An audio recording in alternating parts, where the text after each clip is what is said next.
Hey, it's Tuesday. This is Trekland, and we're live. And they're only perfect on the Enterprise. Mostly. Yeah, today on Trekland Tuesdays Live, number 167.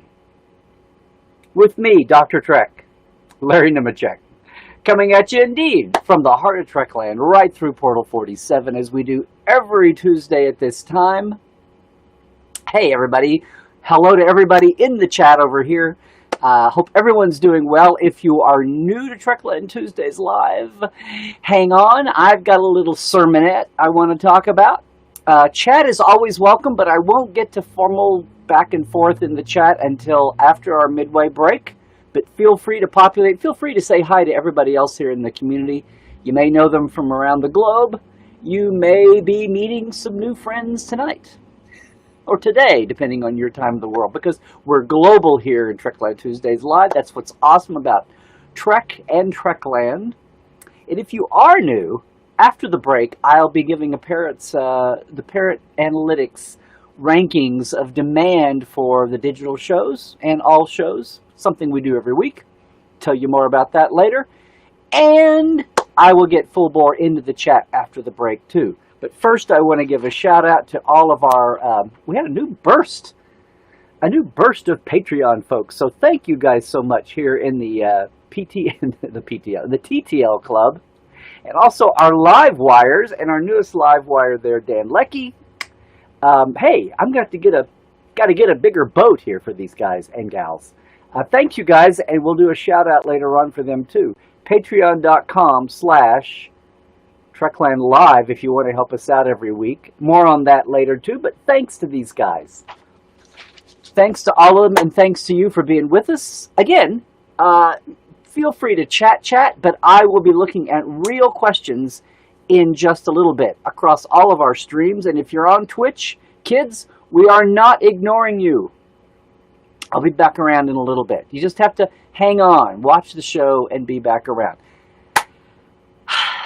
They're only perfect on the Enterprise. Mostly. Yeah.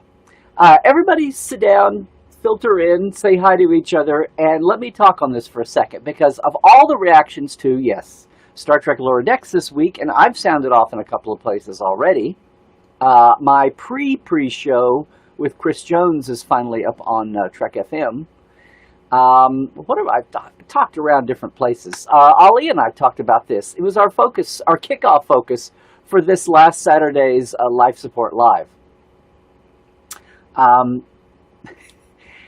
Look, we all knew that seeing an animated Star Trek again was going to be different. The needs of the cartoon outweigh the needs of the live action or the nun. It's a heightened response. It's not just that it's comedy, but everything is heightened. The pace is accelerated, right? That's why it's voiced over. No real people act like that. Animation can be manic, can be spastic, even when it's a realistic setting. So that's the landscape of the media. It's just like in silent movies, there's no sound. In black and white movies and cinema verite, it's not realistically portrayed as our eyes see. So you know what? And those aren't just levels of evolution of motion picture. They're actually art forms that people do go back to for various reasons. And all this isn't a film course. It's just to state the obvious about animation. And Star Trek is just as much due as we famously love to say. Since the original series, Star Trek is a format that is a concept, is a universe, is a philosophy that can fit all kinds of storytelling formats. You know, not to get on the soapbox here, but so many people compare Star Trek to Shakespeare in that it can be timeless and that it can be told through many different kinds of lenses. And we've even seen improv. We have seen outdoor epic Star Trek portrayed as like Park Shakespeare. We've seen so many different ways. We've seen on stage, Star Trek on stage. We've even seen Shakespeare on stage. We've seen Star Trek on stage too, done straight for comedy, done comedy for... That's some of the universality of Star Trek. That's what makes it what it is. So yes, we're all protective of Star Trek, as I've seen, and so much of fan debate comes from people being vested in their image, vested in their trivia maybe, but on a bigger scale, vested in their protection. When things really get angry and violent, and it's sincere, not bots and not paid-for trolls who are there, but when it's sincerely a point of contention in a good old fan debate, and hopefully that's all it is, it's because people are so vested in Star Trek being what they think it is, that they don't want to see, not about ego, well, sometimes it is, but at the most sincere, at the most pure form of fandom of anything, much less Star Trek, it's that, especially with Star Trek, it's that pulling out that one thread is a fear that it might dissolve the whole fabric. So, all of that said, we know new Star Trek's being on new reactions. We know all of that. It's the modern era. And if we didn't know it in the 80s and the 90s and the aughts, we know it now for sure. My point has been watching this last week, a lot of the fan reaction. And again, I'm not about to tell anybody what to think or how to feel. But as usual, here in Trekland, we try to be a clear, a clarified, and sanitied version of the big picture, and a lot of times give you some dots that maybe you hadn't thought to even connect. Just saying. I've seen a lot of talk this week about how, the Lower Decks crew, the Cerritos crew, is just too out there. Even given a filter, even given that animation buffer for wackiness, even given that, it's a little too much. And I gotta admit, it's an interesting choice watching that opening scene with Mariner and Boimler in her trunk, in his closet, violating his privacy and dipping into her shore leave contraband with her Romulan whiskey, not ale, whiskey, because it's a different decanter, apparently. But yeah, Romulan whiskey and getting out of hand with Bat'leth. And it's something any cadet should. As a first impression, it throws a lot of people. It threw my wife, who was about ready to turn it off. And I said, well, let's just watch the whole thing. Pilot, making first impressions. And if you watch the whole show, it does settle into a groove. And of course, spoilers, you learn something about Mariner's, about her relationship to responsibility, much less her own personal history, much less the command structure of her own ship at the moment.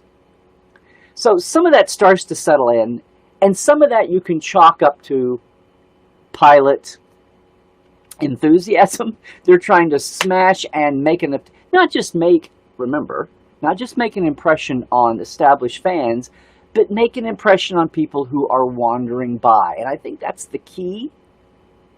That's the key. That teaser was a little out there. Okay, cold open for you kids after the 80s. But that teaser moment with the two of them was there to make a splash moment. Now, none of this is saying that, yeah, the action, the believability, the reality is heightened. It is comedicized, for lack of a better word. But when people get into the specific, and they back away from that, and they get into the meat of the show, and they go, okay, let's look at Rutherford and Tendi and Boimler and Mariner, and even the other officers, even the first officer Ransom and Captain Freeman and everybody, and Shax, the big security guard. Okay, there's a little bit of parody and caricature in all of these, and parody and caricature is a fine art. And again, one of the things we love to ballyhoo here about Star Trek, from the days of The Trouble with Tribbles, and from the days of A Piece of the Action, and from the days of certain scenes in By Any Other Name. Okay, we could go on and on and on. But the point here is the roots of Star Trek, there's been a comic underlie there. Now, yes, it apparently was one of the points of contention that led the great hallowed Gene Coon to leave the active production of the show. Gene kind of wanted maybe a little more buttoned down. Maybe Gene wanted a little more of his lieutenant in Starfleet than he let on, with moments of humor really few and far between, just as a bit of going against the grain to add to the reality, so that it wasn't too, stiff-collared an approach to a future life and a future space service, future explorers. But the humor of Star Trek is what has drawn us all to it over the years. The humor moments are what we remember. And yes, we can talk about Voyager, we can talk about DS9. Amazingly, the darkest show may be the one with the most moments of humor. Humor drawn from the reality of the characters and the situations and the moments, not forced on humor. Right? Hallmarks all the way through, and poor Discovery was so in need of some humorous moments. It was so dark and unrelenting, and finding any moments of humor there, which is why Tilly, even if she thought she was over the top, was kind of a relief there at times. And on and on and on. Why Pike was even so much of a, as we say every week on Life Support Live, we'll try to have a little fun along the way. It was like a breath of fresh air there, that second season of Discovery. It was good medicine for what ailed the patient, I want to say. So that's the case about humor. But here we are, Lower Decks. It is animation. We know what it is going in. The question is it got to be so animated that it's going to destroy the thread of what we see as Star Trek? And a lot of people this last week have said, yep, it's a bridge too far for me. No pun intended. It's just too much. I can't take that.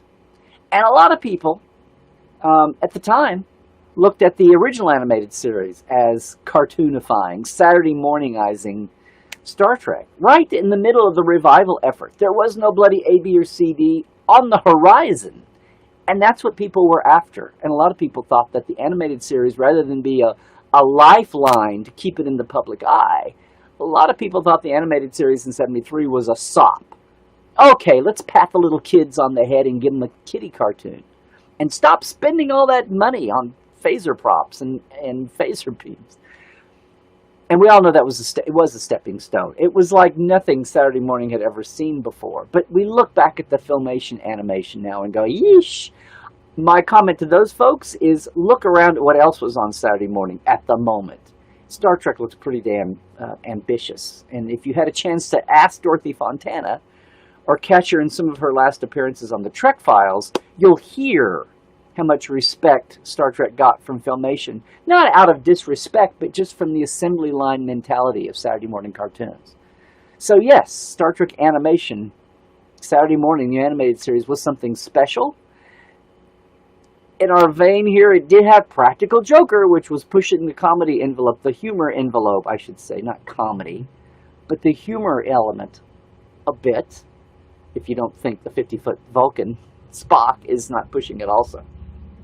And of course, remember, right now, we've got an Emmy up for short treks of all things, which includes the animations, an animated series. But up to this date, the only series Emmy that Star Trek's ever won was for the animated series, with the one episode submitted, "How Sharper Than a Serpent's Tooth," by my old late great friend Russell Bates.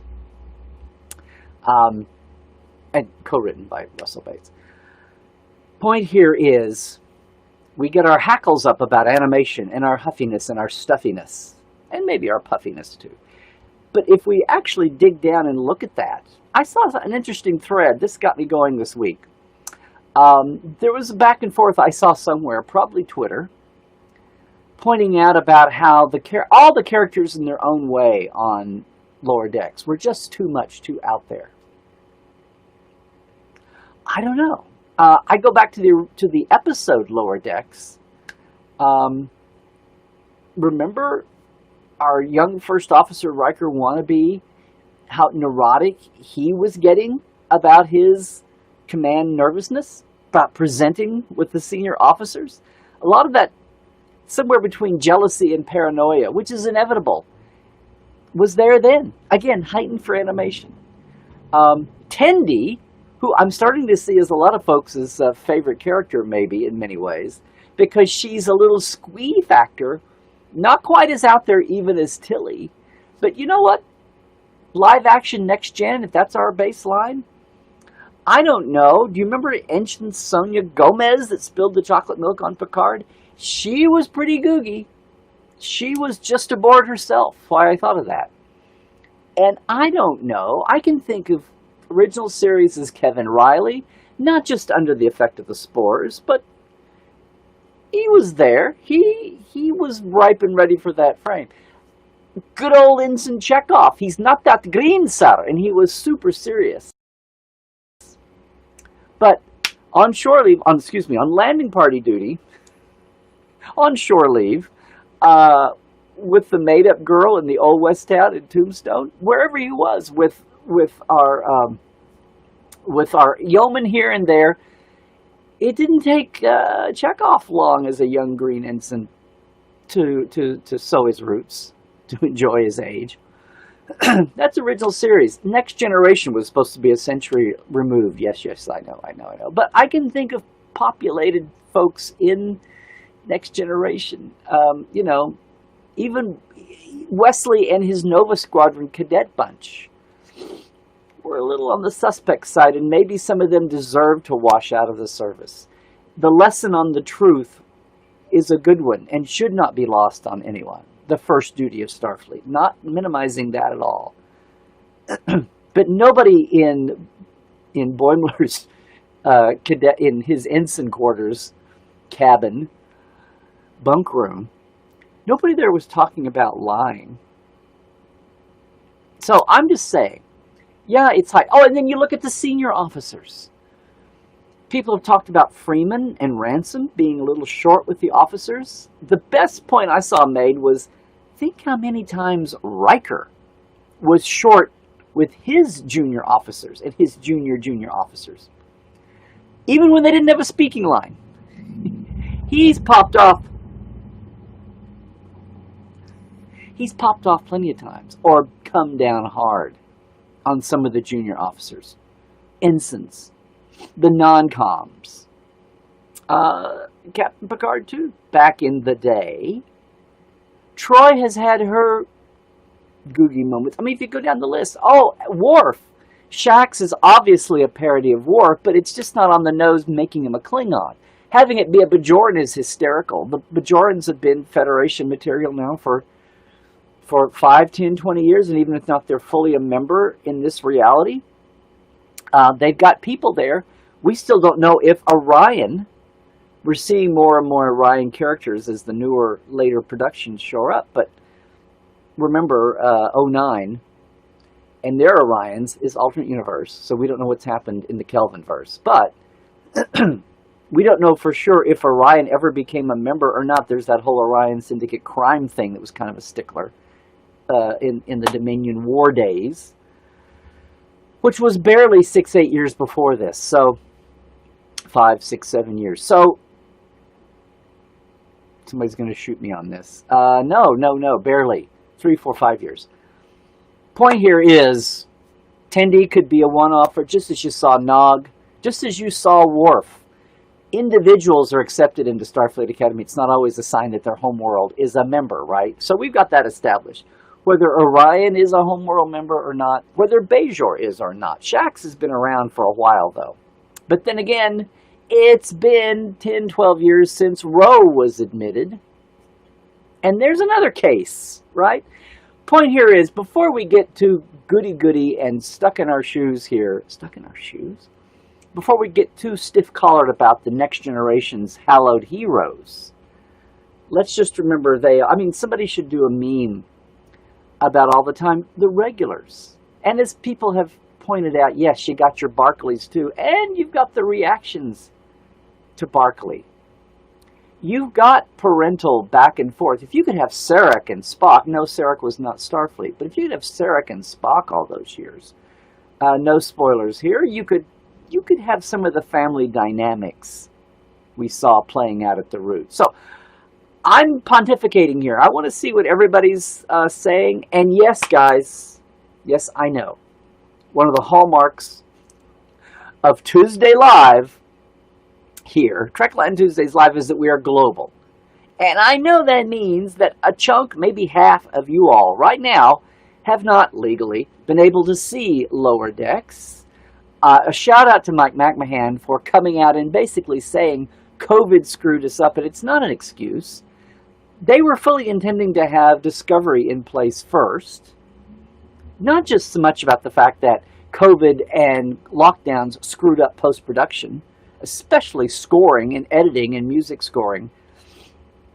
Not just that, and forcing everything to be recorded in place by solos and mixed together later. Talk about there ought to be a special Emmy. There ought to be a special Emmy this year for those angels who are arranging music from 40 different instruments, 40 different musicians.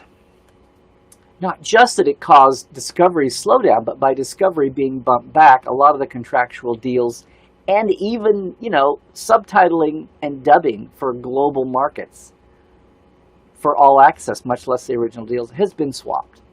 So it's been rough. And I know some of you are seeing it by way of friends.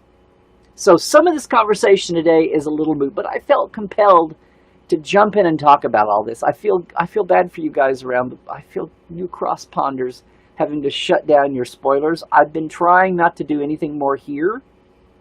I may have slipped.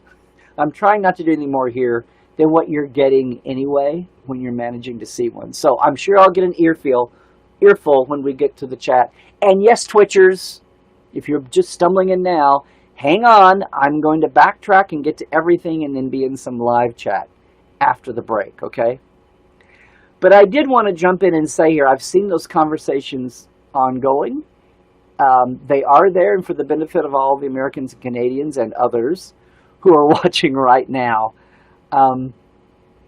Again, I'm not going to tell anybody. A lot of people just don't like animation, period.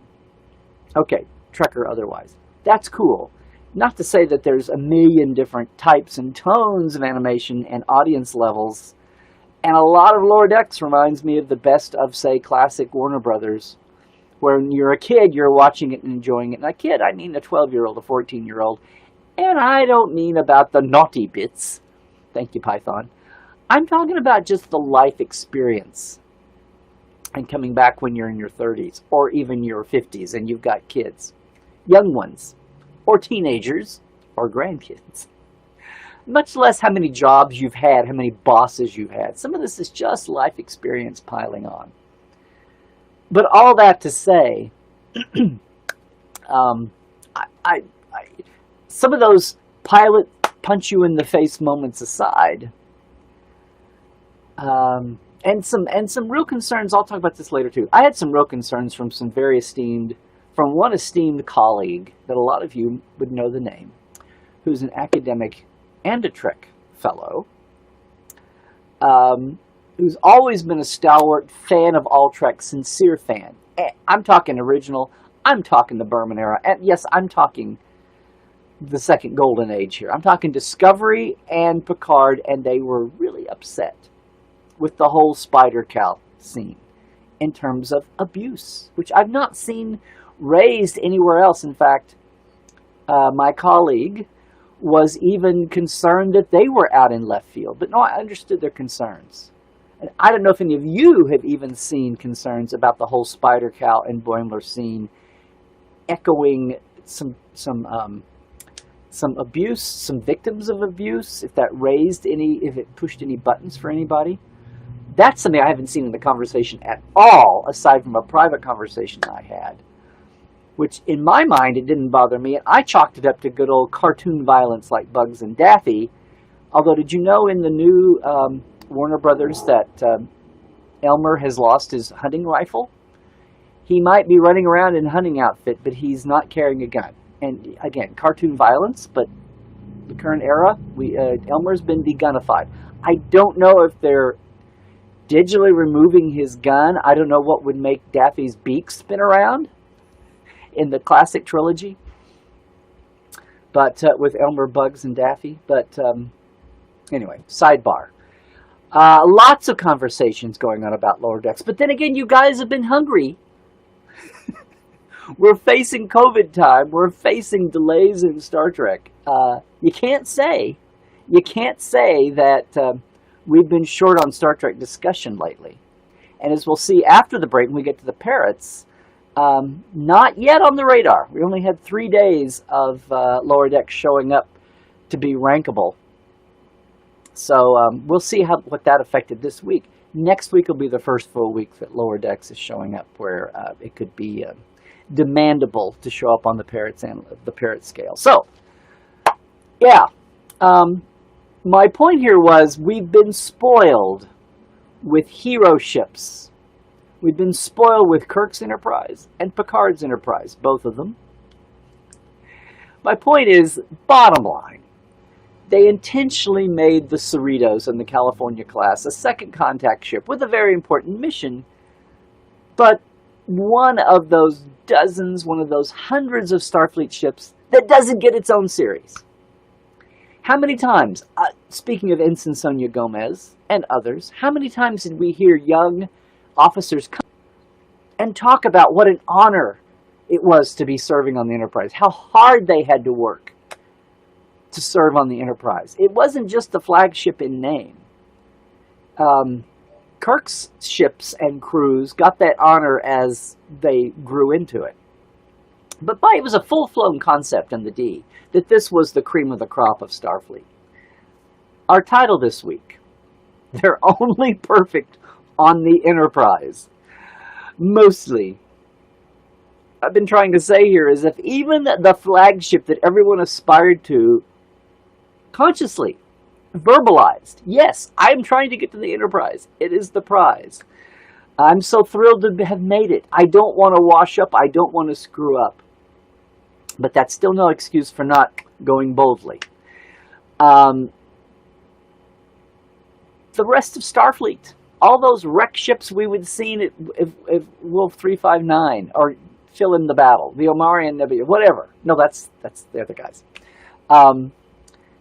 Yeah, whatever battle scenes we saw with the destroyed ships, debris, all of that, whatever the specific missions of the ships were, there's hundreds, there are thousands of Starfleeters who aren't on the Enterprise, who want to get to the Enterprise. Maybe they have not had their shot, and they're not going to not take their shot to rise to that occasion. And there are lots of people on those hundreds and maybe thousands of other Starfleet ships that got their chance at the brass ring and couldn't grab it. Or maybe they're going to get a second chance. Maybe they've had 3 chances. And they're still doing good stuff. They're doing good science. They're doing good ops. They're doing good commanding. They're just not there on the D or the E. Not everybody can be on the Enterprise crew, but that does not make them the scum of the earth or the scum of Andor or Andoria, depending on your generation. It doesn't make them the scum of Teller Prime, although we wouldn't know it because we haven't seen one yet. See my drift? People who are holding the Lower Decks crew to an Enterprise D level, hold them to a Starfleet level. And Gene's perfect humans, God bless him, I feel like they're all a little bit better off than us. Even if at times they let their guard down, even if at times they're still working out some life issues. By the bookism, acting outism, you name it. But they're all still pretty good people. And I feel like they're all still maybe a cut above our average human of 2020. And we'll see how this plays out. Yeah, let's just not be too hard on the Cerritos crew yet. Even though they're only drawn to being in Starfleet. Let's just not put the Enterprise D guys on a 24/7 pedestal all the time. Okay, that's it. Guys, I'm going to take a break here for a second. I just want to remind everybody that we'll be back after the break and hit the parrots ratings. And we'll get into all of this chat and backtrack. Twitchers, hang on. Okay? We will get back to all that. But first, I just want to remind you, if we are going to leave you here at the break eventually, again, a shout out to all of our Patreon gang here and the TTL Club, Blaze K, Lawrence Todd, Blake Aldridge, and then our TTL, our live wires, Rusty Harold, Jared Cooper, Mr. Vestek, Hal Bjorn, Gun Johnson, Jalen Butt, Gary Williams, Robert McLean, Eli Irvin, and yes, Noah Split Dad Lecky in the club. Yay, yay, yay, yay, yay. Guys, if you're wondering what the heck I'm talking about, if you're new to all that, Patreon is a way that patrons of any kind of creative endeavor, a lot of creatives, artists, filmmakers, musicians, writers, artists, have one-off projects or maybe a subscription basis. They have complicated perk systems sometimes that look like crowdfunding. Mine, I keep it simple and just here for the online outreach for Tuesdays Live and what we've been able to do finally this year, crossing platforms. $5, $10 a month. You do it through Patreon. Mine is patreon.com/TreklandLive. I appreciate it. They pull it out of your account at the end of the month. I get a report. I update accordingly. And I thank you profusely every week. It's just a little bit of all of our projects, but it's helping get that further down the road. And I just also want to remind everybody real quick before we might leave you right now, the Trek Files is up. My show with Roddenberry Podcast Network. This week, we have the biographer and a 10-year friend, the last 10 years of her life, of Angelique Pettyjohn. Yes, yes, yes. Shana from Gamesters of Triskelion. We have a few pages of the first draft story when it was the Gamesters of Pentathlon. Slightly different stories. Sulu in instead of Chekhov before they knew about the Green Berets. Another fun episode and some more stories about the actress to come. John Flynn just did a biography on Angelique Pettyjohn, and we talked to him and her, and yes, her shooting time during the Gamesters of Triskelion that she shared with him. She did conventions before her death at too young an age. That's on the Trek Files. Over on Facebook is where the docs are, but you can get all the podcasts, all the Roddenberry podcasts, Roddenberry.com. Or over there. And of course, Saturday, as I mentioned earlier, this week we're trying something else new. We did a shout out, not a watch along because of the global factor.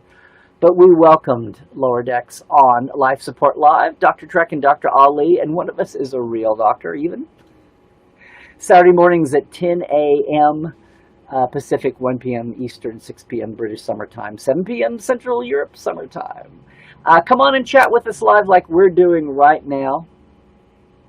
Guys,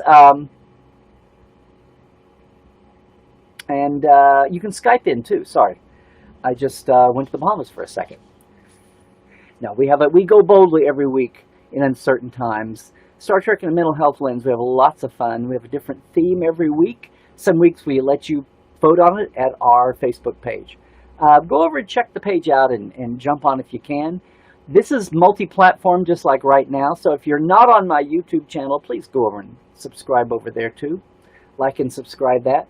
Appreciate that and appreciate all our community that's coming up over at Lifers. We've got some surprises coming up, and we'll be talking about what we're doing this week as well.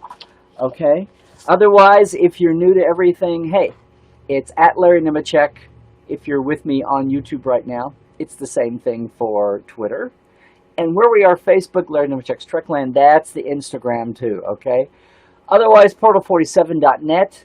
If you like the way I come at Star Trek, if you like this looking at things in a slightly skewed way or just connecting some dots that the loud passing rabble sometimes misses out there in the lovely world of online Star Trek fandom, a lot of them are my friends, don't take me for granted. But yeah, I have my own take, I always have, and we look back at past Star Trek, ahead at what's going on now, bringing you some clarity and sanity every week here coming out of Trekland Live. But we do it every month, all year long, at portal47.net. Take a look if you can. Otherwise, guys, for right now, till we see you again, please, please, please. The virtual cons are over for the year, I think. There'll be some GalaxyCon panels, I'm sure, scattered along. Bob and JG just did one this last week, the Klingon Chancellors. Those will be scattered, but I think we're over the hump of the summer replacement conventions, unless New York Comic-Con, unless Salt Lake, some of the fall cons, throw something out there. So we'll watch for that. Otherwise, it's gotten quiet. So I appreciate you guys showing up and joining me every week. We'll get to the chat here after the break, just a second. But for right now, if you're leaving us, I want to say, stay healthy out there, guys. Stay woke.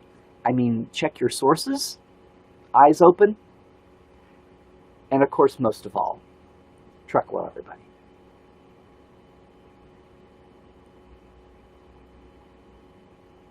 Okay. I'm going to scroll back on the chat. I hope I've still got all the chat here to the beginning. Yes, I do. Yay. Okay. So now if you're on Twitch, come in now. If I didn't catch your old question, or any of the platforms, YouTube and Facebook, we'll get to it. But what I want to do first, before that, one more thing is let's look at the parrots this week. We technically had the Parrot Analytics company out of New Zealand. They've been around 10 plus years. Figured out a way to finally tell viewers and audiences and advertisers and money people what all these streaming networks are doing, because none of them fall under the old ways of doing things with the Nielsen ratings, measuring commercials and audience eyeballs to set ad rates for the old terrestrial guy, ABC, CBS, NBC, and then the new guy, Fox. And yeah, the other networks too, the CW, or whatever they wind up being called. Digitals keep the numbers themselves.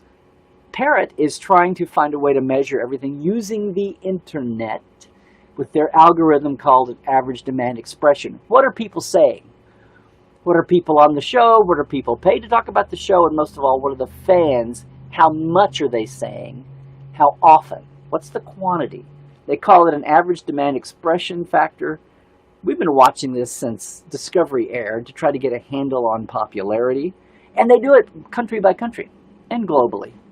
And we watch every week here since the beginning of Discovery, 6 months into Tuesdays Live, you can believe that. We check how the ratings have gone, how their rantings and their ratings have gone. They express it now as a percentage of average, with the middle 2/3 of everything on TV digitally and terrestrially being called average. The middle 64% are average. The bottom 24% are below average. So we're only looking at a factor of the average.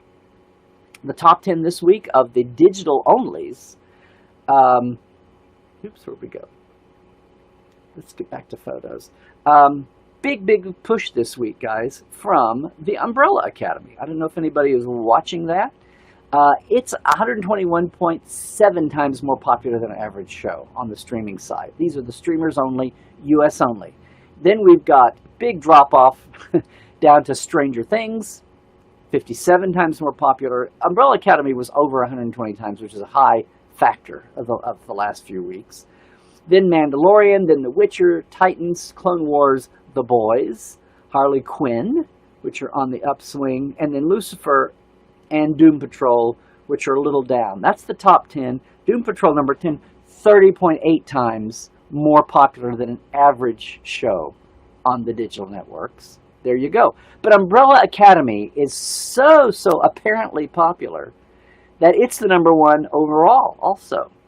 The number 2 show overall is SpongeBob. Everybody dropped down a point in rating, in ranking, just to make way for this Umbrella Academy huge splash rise. So 2, 3, and 4 are SpongeBob, My Hero Academia, and Game of Thrones. Stranger Things is in at 4 from the digital side, 57.4. And then the bottom 5 of the overalls, Steven Universe, Monday Night Raw, The Flash, Last Airbender, and The Simpsons. And again, we're waiting to see, since everything animated and live action figures in, we're waiting to see if somehow Lower Decks can make a ping on the digital onlys list, much less the overalls. We'll see what happens next week. Did I go? Oh, yes. The other thing that's a little sidebar here, and thanks once again, John X, the guy who put me on to Parrots in the first place. There's a corner of the Parrots where they're still keeping up with legacy shows. We can still see some kind of factors for, I don't know, a little show you might have heard called Next Generation. Next Generation overall in the U.S., it is still 13.4 times ahead of the market average. So it's out of these top tens, right? We wound up with it 30 times more popular. It's at 13.4 times more popular. Yay, Next Generation. It's gone up 4.3% in demand. Are people all running back to watch the Lower Decks episode for Lower Decks premiering, or fill in the blank? Could be, which is really healthy for Next Gen.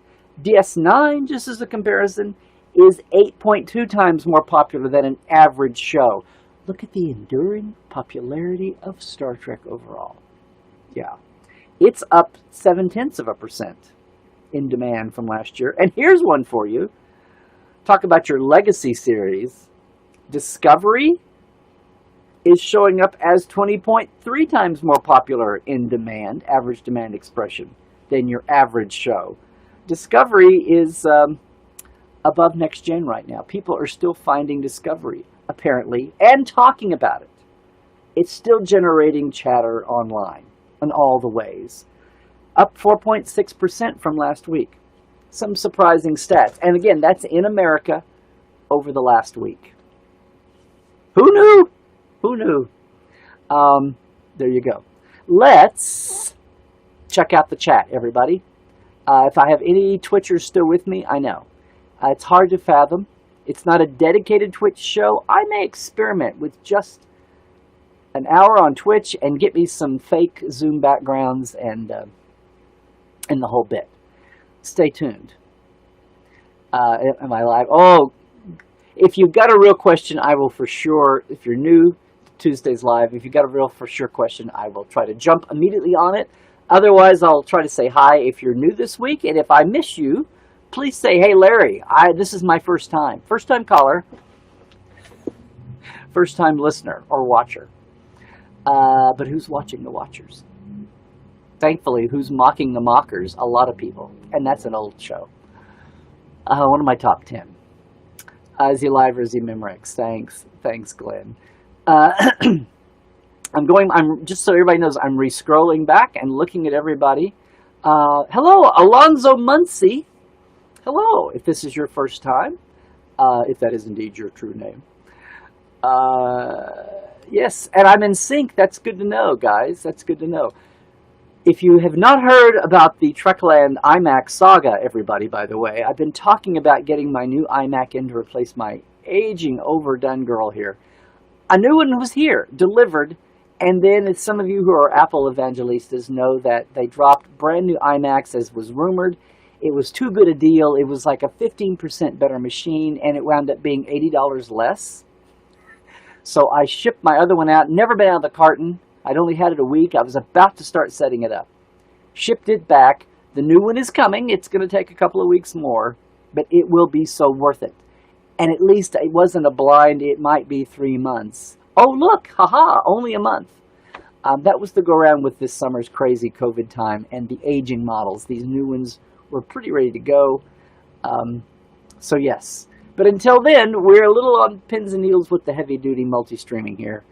So apparently, we're all good today. I have stripped this poor iMac down today. We were running the bare essentials only for the live stream. So apparently it's paid off again, as it did Saturday on live support. Yay. Don't jinx it. Right.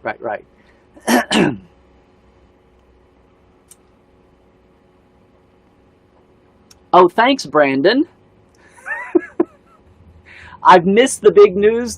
So Biden picked Harris. Okay, I'll keep politics on the surface out of this, but that's good to know. Sharks in the salsa.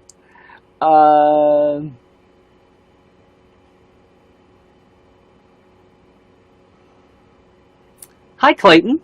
One of my newer viewers, I think. I can't remember if you came to us through here or through live support, but good to see you here too. Carol! One of the Trekkie girls is with us, everybody, or was. This is like looking at stars 100 light years away, and you're looking back 100 years. I'm looking back at the chat from an hour ago, almost. Okay. 40 minutes, anyway. 50 minutes. Good to see everybody. Okay, Yosef River. Don't know if you made it on down with us or not from Twitch. Good to see you. Barry! Hey, everybody. Thank you. Trek on the Tube points out, in the film The Lighthouse, released in 2019 in black and white, all the lighting is totally exaggerated as part of the universe and art form of that film. Yes. Remember The Artist, which made waves about being black and white a few years ago? We've even seen Shakespeare in Star Trek a couple of times. And every week in the Ready Room, if you remember correctly.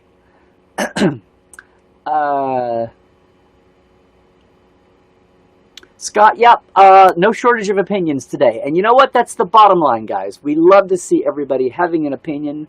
It's fandom. Of course we're going to have opinions. Of course we're not going to be in lockstep and monotone, but we are going to be civil.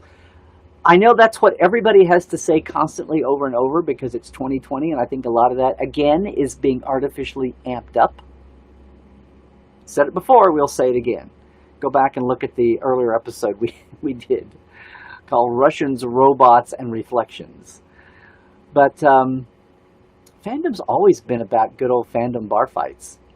And you know what? Having a tricorder in your hand with Memory Alpha and Wikipedia and IMDb in your hand did not alleviate that, apparently, or so I'm told. Yeah,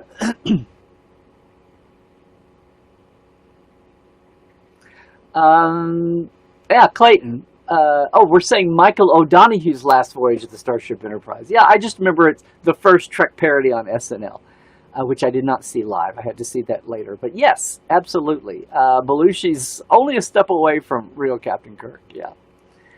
Trek on the Tube. LDS is what, the Mormons? Oh, Lower Decks.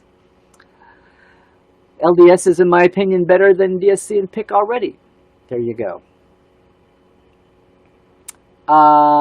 Trek on the Tube. I can see your YouTube messages just fine. I don't know about the Facebookers. I know that the YouTubers and Twitchers see everybody else's platforms.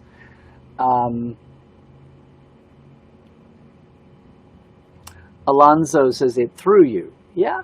It's like, we had to get used to seeing Star Trek through a serialized lens. And a lot of people still aren't used to that. So we're seeing IDIC in media here, guys. Infinite diversity in media forms. And we can go back to wishing for 26-hour episode seasons, but you're only going to get so much in a very confined format that the business model will allow. And now we've got serial, whether you like it or not. We have that as an option. We may have less cereal, apparently, with Strange New Worlds. We may get bacon and eggs instead of cereal. With Strange New Worlds, we've got short treks, which are like lab theater for Star Trek, experimental Star Trek, and now we've got animation. Who knows what we'll get to? We're waiting. Some of us are still waiting on the opera, right? The musical. We were laughing about that this week. Dan says, Dan Leckie, the trailers and the episode's teaser don't do the series justice. They're so frenetic, they're off-putting. Yeah, what I meant to say earlier was, remember the Beyond first trailer that everybody said it was obviously going after the Star Wars audience? That first trailer for Beyond wasn't made for Trek fans. They threw him right there into the motorcycle. They knew it would probably send Trek fans screaming, but they were trying to pull in another demo. They were trying to expand the audience. Get them in the door with the sweets, with the sugar high, and then keep them, hopefully, with something a little deeper than that after that, a little more resonating. And that's kind of what the promo trailer, that's kind of what that teaser might have been to get people to stick around. A true teaser. The reason we called it teasers and not cold open. Cold sounds like it wants to push you away and not watch the rest of the show. I know. It's about the audience and marketing, not about the scriptwriter's angle. We'll see. If you can get people, if you have Trek fans that are watching and they kind of recoil at that opening in the first episode, in the second contact, just ask them to hang on for 5 more minutes, 10 minutes into the show. It does get very much Star Trekier. Watching Tendi come off the shuttle is very reassuring. And being all googie, she's going all Sonia Gomez, I'm telling you guys.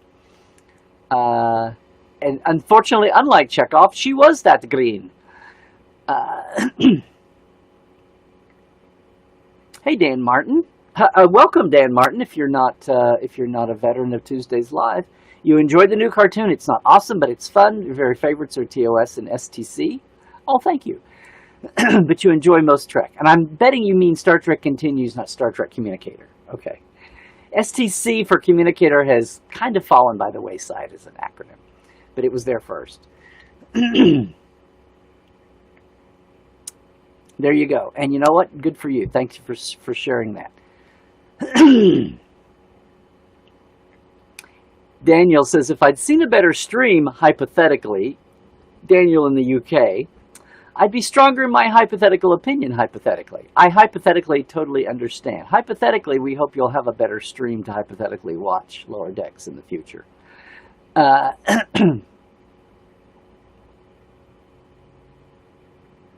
Hey, Jay Lynn, it was okay. Jury's still out on it if it will come to the level of TAS. Totally understandable. And you know, it's not like the animated series, like every Star Trek, was this solid line. There are the classics and there are the both in story and in execution. The execution we tend to think of as one big blur.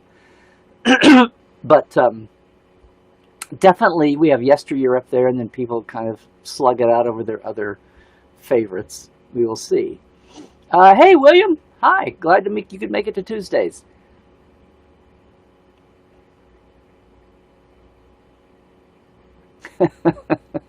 Trek on the Tube. It's a shame that I can't reply to these Facebook comments. Sorry. Please, people, haven't you learned since the year 2000 not to judge a product by its trailer? Yeah, that's what we read kind of on top of everything else. Because after the trailer, it all goes to live action. No, I'm kidding. Yes. I think a lot of people are getting that. We didn't even have internet then.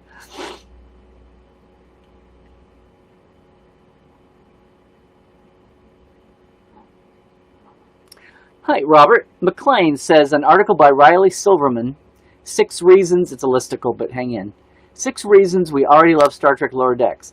It takes the Galaxy Quest meets Parks and Recreation route of realizing that you don't need to sacrifice sincerity for the sake of comedy. There you go. That the grain of truth is there, right? Or more than the grain of truth.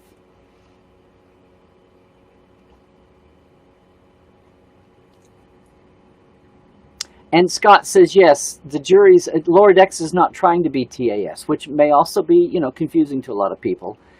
As you say, TAS wasn't just, let's do the Star Trek differently. TAS was, here's how this concept will survive until we figure out what to do with it if it's doable. And TAS was very much there was a different goal. And animation in America in the 70s was Saturday morning, or else you were a Disney feature. We're not even in the Don Bluth era of animation. We hadn't even got to the radical late 70s animated movies challenging Disney yet. Right? And that whole, we're not there yet. It's still the early 70s, and animation in America is simple. You're either Disney with a feature or you're Saturday morning. And all the great animation houses are having to go cheap. Hanna-Barbera and all the rest. So, yeah.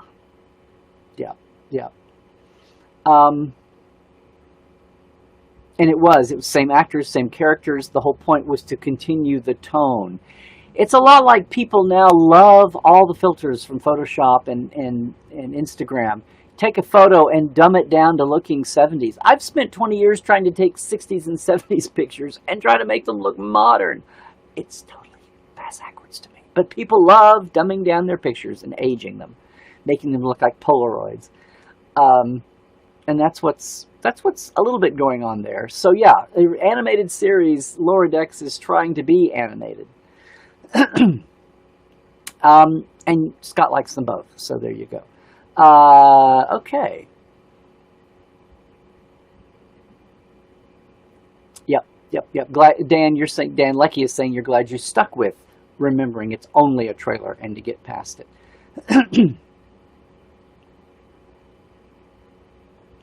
And a lot of love here from Tim Hans and Scott about Enterprise even. TAS is amazing, says Trek on the Tube. A more recent viewer of the animated series, right? Who didn't see it as a threat and who didn't see it as a cheap version until we get the real thing. Hey, Clayton. Back in Gene Coon's days, SF was still science fiction, not San Francisco, was still seen as junky, embarrassing pulp. So being serious was self-defensive against the contempt. That's why he left. Humans are funny, even silly at times. However, there's a light years distance between Tribbles and Lower Decks. Well, yes. Why am I not scrolling? Come on, scroller. So much good conversation today, guys. Thanks so much. You know what? Thank you. And Jaylyn is going to keep watching. Very good. A lot of folks are going to keep going. Some of it is just the tone. And I would throw people even over to the Orville, where people were totally trepidatious about, will this be a fart joke every 5 seconds? Or what's going to happen? And then when it evolved into something a little more serious and they found the niche for the comedy that was organic, I kept expecting Fox to cancel them because it wasn't a fart joke every 5 seconds. But Seth navigated that. Good on him. Truck on the Tube. 90% of the people that say they have seen it hate it never have seen it, which is true of everything.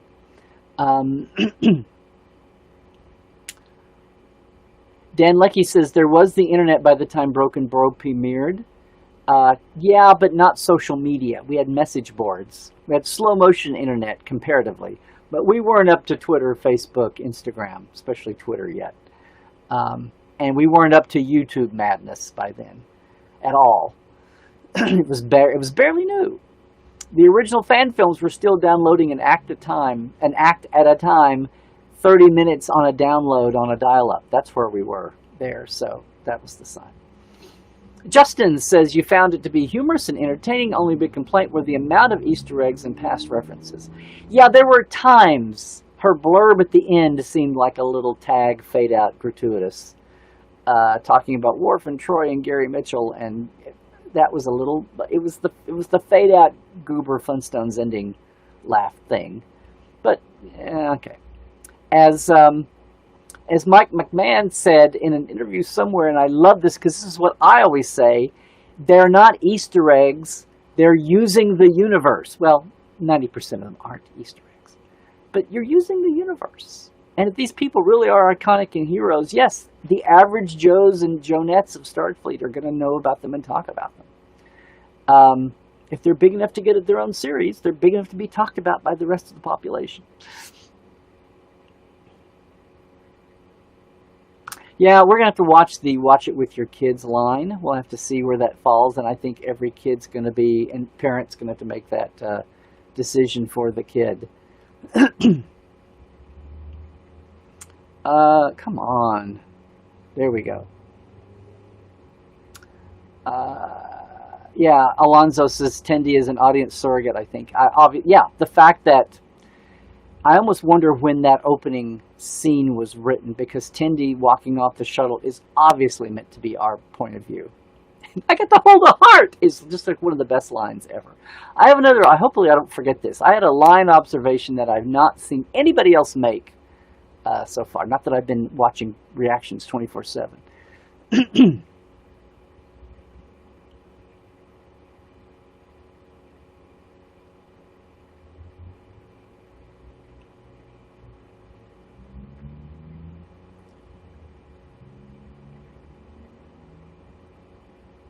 Oh, I'm out of sync. Oh no, am I back? Did I come back? Oh no.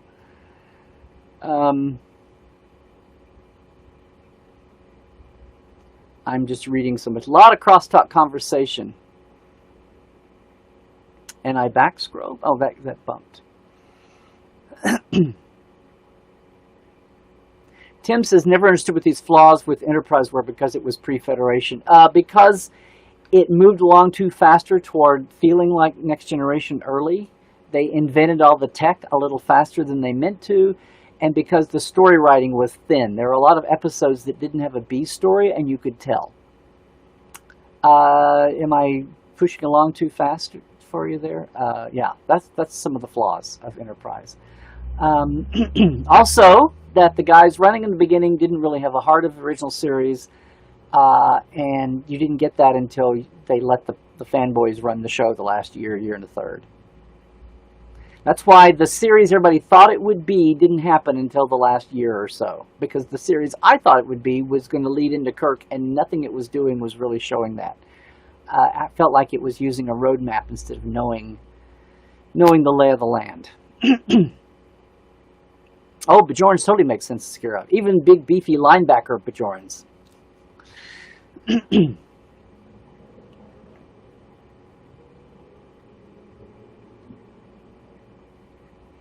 Brian says, you brought up on your podcast this week how Riker would have gone to sickbay to get the insect bike looked at, whereas Ransom just broed it. Yeah. Yeah. Yeah. Or maybe he put it off. He was going to go in, but he put it off immediately. Because it just had happened as they were beaming up, remember?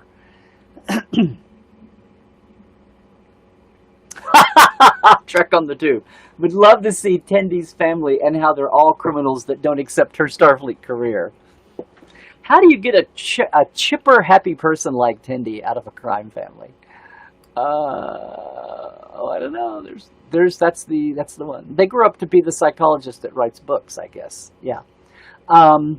Thank you, Alonzo. Dominion Warrior in the 75. Yeah, I was doing my when did DS9 start? Ad 7. Yeah.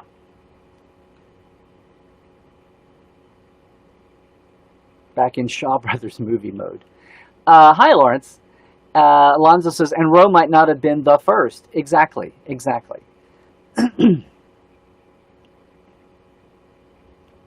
Well, it wasn't. Apparently, she was in Starfleet. She was a graduate and had time to get in trouble as an ensign and be busted back. So she'd gone through 4 years, 5 years. It was, there were Bajorans in Starfleet. If she wasn't the first Bajoran, somebody beat her to it at the time of the first season of Next Gen. So a year or two before the D launches, there's Bajorans in Starfleet, at least by then. So the refugees, they're few and far between, and they're not well known. Their culture's not well known, obviously.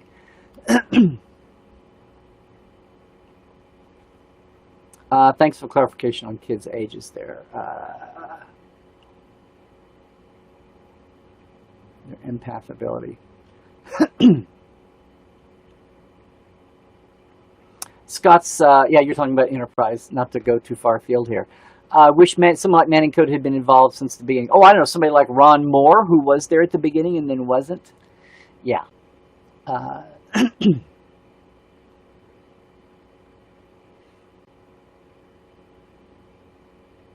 Thank you, Daniel. Worf gives Lopez a hard time in Birthright and Troy's line, I'm glad you weren't that hard on Lopez when he wrecks the table. Yes. I think I'll go detonate the warp core. Yeah. Thank you. Lawrence Todd, you got it. Protect that slime. Did anybody not flash back to get that cheese to sickbay?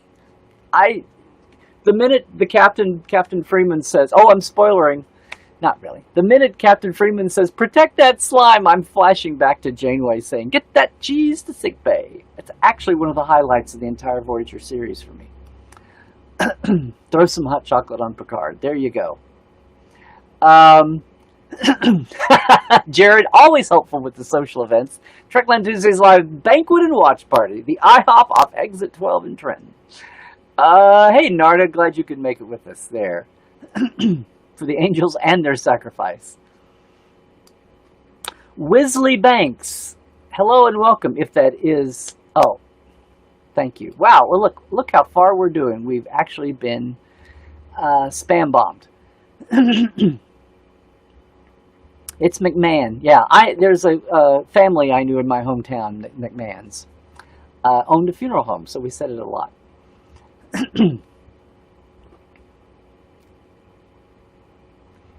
Stephen, watching on YouTube instead of Facebook this week. Hey, Stephen, Text Trekkie.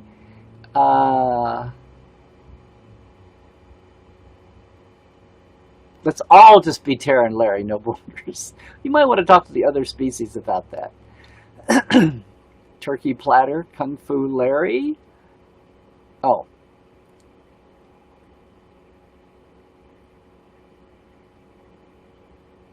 Oh, Alonso says, the spider cow nomming on Boimler was the only scene that actually made you laugh.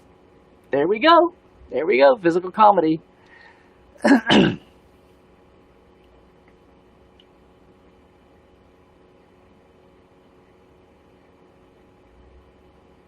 Dan Leckie says, loving how Ta'ana is Cation and yet looks hardly anything like Maress or those in Star Trek IV, The Voyage Home and Into Darkness. Now, maddeningly, they never said that the bar dancer in Star Trek V, Star Trek... Oh, yes. Okay, yeah, you're right. Yes, species diversity works. Yes. I thought the same thing. She's an older Cation, so she's scragglier on her hair. She's wearing her hair shorter. But hopefully we'll get some Cation culture, too. Robert, don't mess with Saturday Morning and Elmer. I didn't do it. I didn't do it.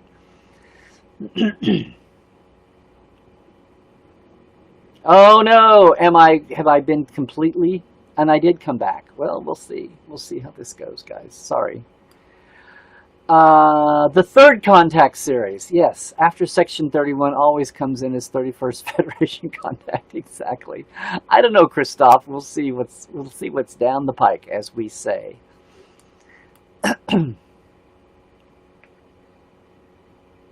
Yes, wormholes in Delta Quadrant are normal. I love you guys' conversations back and forth. Brian, you ran a poll on Lower Decks. You had a split vote on your podcast and a split feedback too. One person gave it a -3 out of 10. See, we're into the realm. You know, part of the new golden age is they're pioneering. People didn't get the big... Some of us tried to warn everybody, but they didn't send a memo that... if they'd sent a memo that Discovery was going to be grimmer and darker, nobody sent the memo about, here's what serialized Star Trek looks like beyond 6-episode war arcs of characters you've already met for 6 years. You're meeting people in this storytelling fashion while your writing teams have changed over actually basically 3 times. No one sent the memo on that. But yeah, basically every Star Trek now is going to be a new flavor. We talk about the buffet metaphor badly. And this is the third one. I said, well, we'll see. We'll see. I'm repeating myself. We'll see if Strange New World makes people happy. A lot of folks.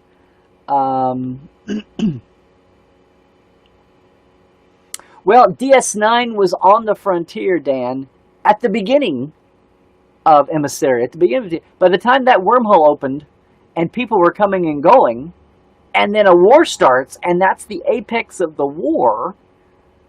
It's like that's the Berlin Wall of the Cold War of the Hot War. I mean, yes, it didn't stay the frontier very long, and that was kind of the point of DS9. So you know you can only take that so far.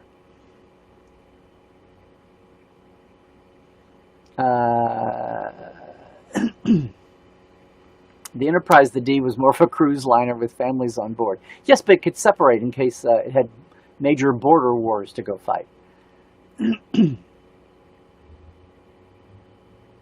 Clayton's, good point. When you look at modern-day Navy, there are the hero ships, and then there are the embarrassing junk ships full of washouts and dim bulbs. The Cerritos might be the junk ship. Now, apparently, they're not the junk ship. They're not the junkiest. That's the thing, the Cerritos. You remember how the Orville was going to be the junkie ship and then they turned into not so much?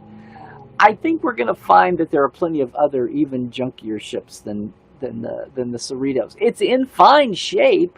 You don't see patches and welds hanging the ship together. It's not that. It's not that old. Not in a universe where we've had 100-year-old... oh my God, refits and Mirandas and Excelsiors floating around for ages, much less Bird of Prey on the other side.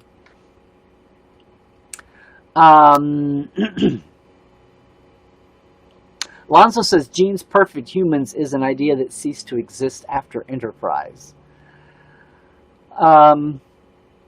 Enterprise, do you mean the Next Generation, or do you mean by the show writers in Enterprise? Because they weren't perfect. They weren't there. Um,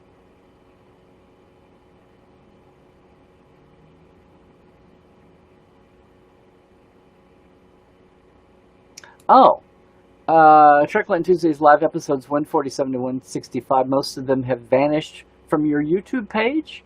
I would be very grateful if that's possible. I'm not sure, Rose. If you go to my page and hopefully subscribe, ever since I started multi-streaming, my YouTube page has my old episodes. The Facebook has the entire back to episode 1 if you want to go look. I need to do a best of page somewhere.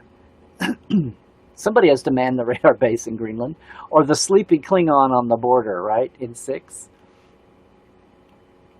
Hey, not Yeti. I don't know. Apparently I'm old enough. Getting somebody a little obsessed here. Sorry, Twitch. I don't want to lose your question there. Thank God we're getting better drama and acting from flawed humans. Yeah. Hey, not Yeti. Sorry, guy. I'd answer you.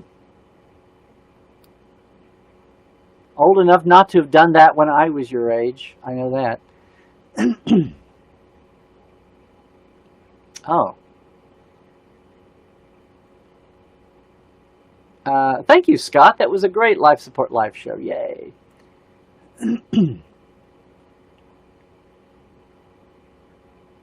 Are we in the break yet?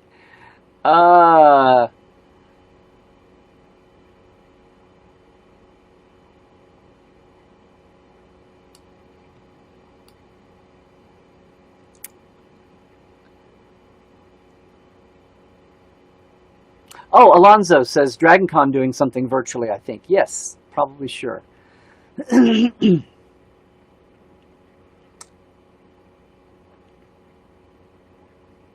Okay. Linda, glad you could join us later, and some of you coming in later. Jared, you say you're still in the books working convention in December, hasn't canceled yet. And of course, rescheduled STLV is in December, but a lot of us are going, we'll see. We'll see. I have a feeling that a lot of news, a lot of vibe, a lot of focus is going to shift to 2021 now. Might as well. Might as well. Thank you, Christoph, for watching over there. A bully? That wasn't even a bully. That was just out of control mania. You know, when nobody answers you, you just kind of get stuck in a loop. There we go. A lot of folks, Jalen, have been in the online cons and some of the panels. My panel from Comic-Con at home with the science advisors is still up. We had like over 4,800 viewers.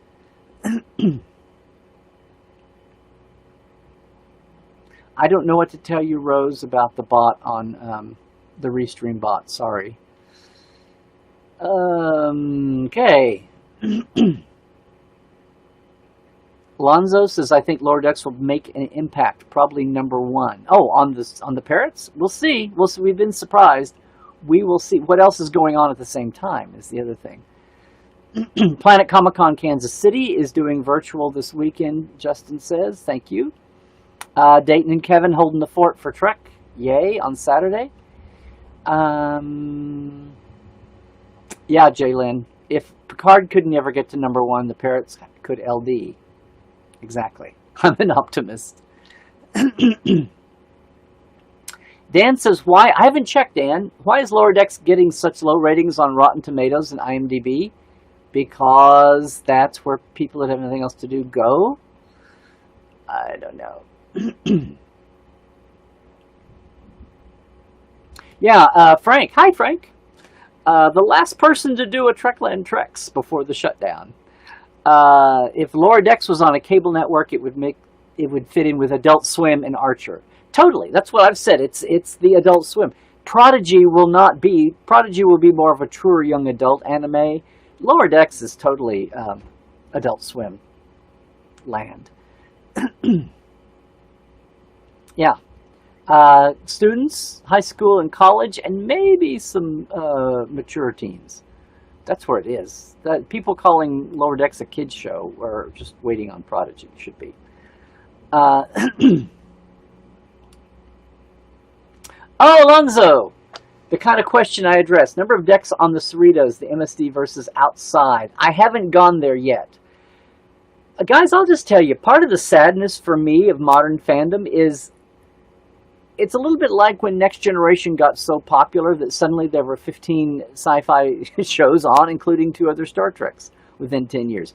The fun stuff that used to be for me to watch Trek would be to sit down, take my notes, and then keep my database going. And I will still do that because I want to trust me. But within an hour, 15 people are out with their review shows, 15 people are out with their highlight lists, 15 people are out with their Easter egg lists, which I just used to call taking show notes, because that's what the universe is. It's, and doing my concordance entries. And when 15 people have already scoured through and have it online, they're all competing first, it takes away from it. So I haven't sat down. I've had the inclination. There are plenty of good views of the MSD, or the map, as it is, as it's labeled, for doing that. I think I heard something about 11 decks in the side. Anyway, I haven't gone there, and I sure haven't compared the outside. But I tell you what, it's all drawn. And Mike McMahon, if you haven't figured it out now, is a real stickler, especially on the hero side of things. If it's prep and R&D for a pilot. Now, we've apparently already had the blooper. This is not a spoiler, of the reflection of Boimler in the portal window glass of Freeman's ready room, and he's not flipped as she is. His badge is on the correct side, not a reverse side. So yeah, there's still chances for things getting by people. But I'm going to get to that. I will get to that. Only the haters do reviews.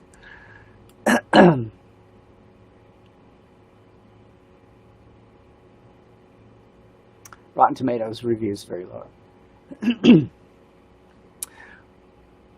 Brian says, what was the initial response to the animated series? When it came out, I know I loved it as a 6-year-old. Well, see, you're a 6-year-old. You're not a 30-something woman Spock fan pissed off that this is supposed to be your replacement Star Trek, and that it's a patted on the head and walked away from. So, yes, viewpoint is everything. And people, again, seeing TAS as another book on the shelf, as another box on the shelf, as another icon on the screen, the Q screen. It's something very different. Glenn says, I hope I grace you with the specs when my iMac arrives. Okay. You mean the Mac spec, the tech specs? Okay. Well, that's true. Yeah, you always hear from the grump. Yeah. I would love people who are satisfied are satisfied. They're not going to take the time to write. That's true. That's people that write letters to politicians and editors, and yeah. Exactly. Waiting Borg upgrades. I hope not. Micah Humbert. Hello, Micah. I want to say you've been with us before. John Alley. Hi, guys. Keith Rombach. Hi, guys. Wow. Bang, bang, bang. If you're new, welcome, welcome. I think some of you may have been with us before. But thanks for jumping in an hour in. Yay. Almost an hour in. Boy, my throat today.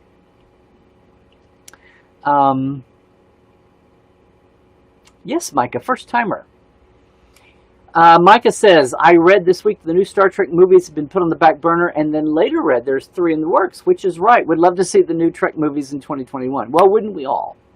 Micah, here's the crazy thing. There's a little bit of wiggle room there, but basically there are 3 in the works. Nothing has apparently been greenlit. Somebody has paid some money. I hope nobody did these on spec. There's basically the Calvin movie script floating around out there left over from the last team. There's the Tarantino script that I've gone blank on his name. The guy from The Revenant wrote it for Tarantino. And then there's the Josh Hawley script. Hawley, best friends with Jeff Russo, the composer, the modern TV composer for Trek. They're best friends. apparently. There are 3 scripts out there with a little bit of development money put behind them, but nothing has been greenlit to go. That's what we're all kind of waiting around on. And now, as happens when studios change hands, which is why the Trek movies in the 80s were amazing, because they actually survived turnovers in studios, most notably Star Trek VI. Almost went away, but it survived. You can read Nick Meyer's book about all of that, and probably Memory Alpha and Wikipedia by now. But they're both true. Yes, there are 3 scripts out there from various impeti. The Hawley script seemed to be on the front burner. The new management after the CBS Viacom remarriage, reconciliation, they're taking a look. And guys, I had heard this the day before it was leaked out, that the Hawley script was dead in the water, and not just because of the aforementioned story points. They're taking it on. It's all on back burner. They're taking a look to see what makes sense. And guys, there's no guarantee here that none of these scripts get made, and that a movie goes forward, but that they finally bring in Alex and that team, because the TV is taking off. We might be back. We might not be in Harv Bennett, Rick Berman days. We might be in Rick Berman Uber days here as far as total coordination. I have not heard anything. I'm just saying that's a possibility that could exist. Because right now, the momentum is clearly on the TV side, obviously. And now that the studio wall has been torn down, and Paramount owns Desilu, in a manner of speaking, now that CBS and Paramount are back together under the Viacom-CBS banner, that may be one of the things being looked at. Again, I have no inside information on this, but, things have momentum and things have inertia. And that's where the momentum is right now. But maybe they'll bring in a 4th movie team. Who knows? Maybe I've heard tell that there are lots of Trek fanboys and fangirls out there. And they might try to strike a blow for diversity and have a female writer write the next one, much less direct it. We had one lined up to do the Hawley script early, and then that went away. The other script. Anyway, it's totally, movies are even worse than Washington, D.C. There is no assembly line precision. When things are all in sync, yes, there is. Look at the first Trek movies after the first one, the original series movies. But when you're at a time of crossroads like right now, this is totally not surprising. And I even saw one writer recently saying, don't do any movies for a while. Let everything percolating on TV, all these 4, 5, 6 series, let them percolate for a year or 2 or 3, see what really, really, really hits uber status. And then go with that, in the best traditions of the original series and next-gen casts going big screen. We'll see. My personal idea was always to treat the movies right now as anthologies, but they probably don't want to risk that much money. They probably want a tentpole movie, tentpole franchise, and compete with Marvel. And I've seen some really thoughtful things here recently. I almost made that a focus this week. But good question, Micah. Hopefully, I didn't talk that to death and maybe cleared up a little bit of confusion there, clear as mud. There we go.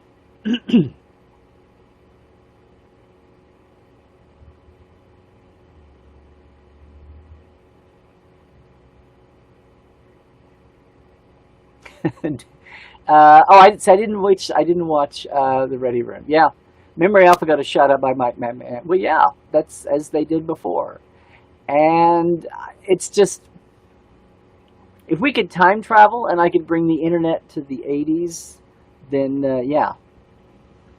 It's always helpful when writers who are doing something new are able to have a tool like that to help them out. Sometimes it's even been known to launch careers. Hey, John Alley, you love Lower Decks. They're not as perfect as the senior staff of previous shows. Reminds me of our Star Trek Adventures roleplay game. There you go. Does anybody stand up when you're role-playing computers driven by the tech and shooting. Sorry. But adventures, good old paper and dice games. Does anyone stand up in the middle of a show? Does the DM jump up and go, "I'm sorry, that's not up to 24th century humanity, bar perfectionism"? Does that ever happen? Role playing? I don't know. Hey, David Takechi is here. Yay.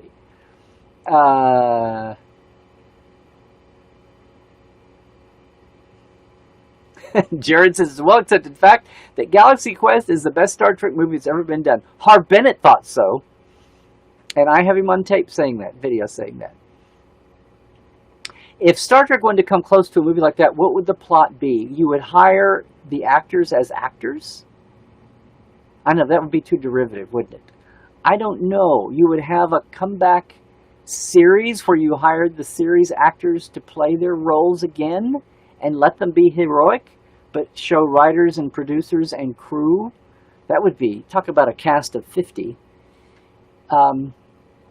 Have the DS9 reunion show, but, oh my God. Have Ira and Ron and Renee all come, and Rob and Wolfie all come in and play themselves? And have, oh my God. No one would agree on how to write Rick. No, I was very involved. No, thank God he was watching Voyager. That would be hysterical. How daring that would be. Having all the original people play themselves might be a stretch. You'd have to write things so that the writers could hack it, playing themselves.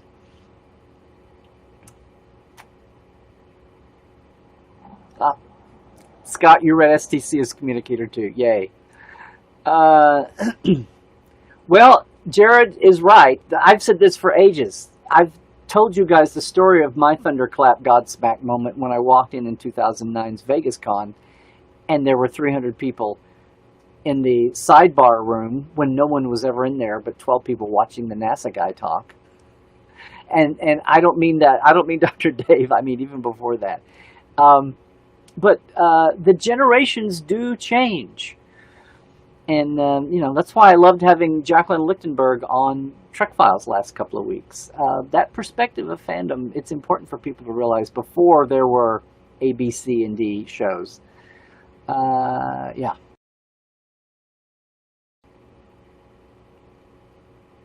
The Wrath of Khan. Yeah. Oh, and there's Clayton's idea. There you go. You know, Clayton, there was a fanzine story called Visit to a Weird Planet. And then it was Visit to a Weird Planet where the whole premise was it's 60s Star Trek. Mark Daniels or someone is the director directing Shatner and Nimoy and Kelly. And they're doing a beam up and Jimmy's at the controls. And they beam up and they all get a little dizzy and they come out of it. And it's the three actors, and somehow there's been an ionic universe inversion, and the three actors in uniform and costume are on the real Enterprise. And they come out of the transporter, and they start looking around.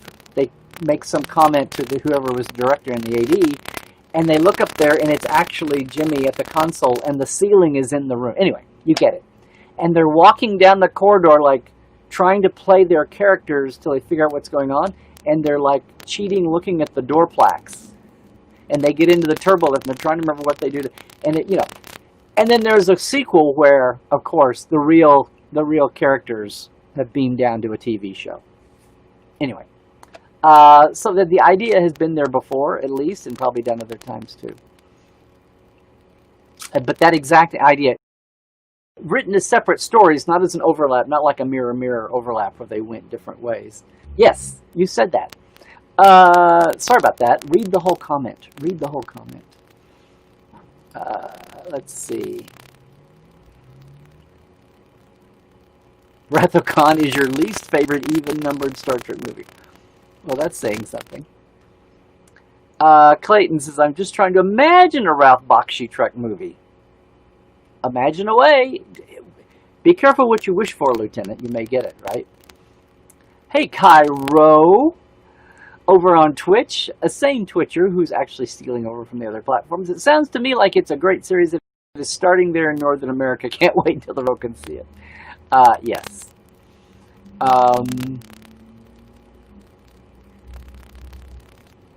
Do we need an unpopular opinions day in Trekland? Apparently so. You can start at one. Yes, feel free. They're on Larry Nemecek's Trekland, or here apparently.